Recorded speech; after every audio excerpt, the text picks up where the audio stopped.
So when you've got the back seats in use in the Buzz, your available boot volume does fall to 306 litres. Now that's smaller than you get in the Kia EV9, for example, which is probably this car's closest direct competitor. I'm just going to put this headrest down so I can fold the seats, incidentally.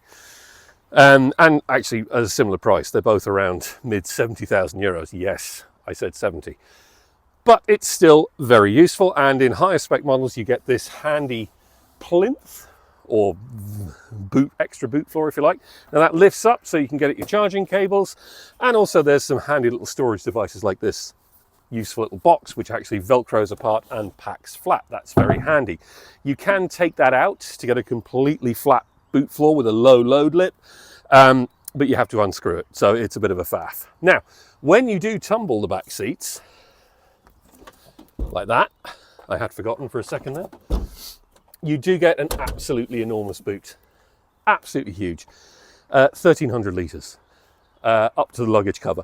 Which brings us to one of the shortcomings, because if you are using the back seats, or if you want to open out the full space in here and load up to the roofline, there's nowhere to store this.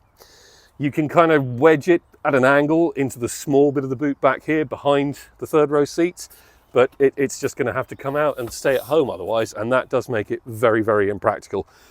If you fold these seats forward, you get more than 2,000 litres of loading space. This is just a huge, huge vehicle. I mean, it is a van, let's face it.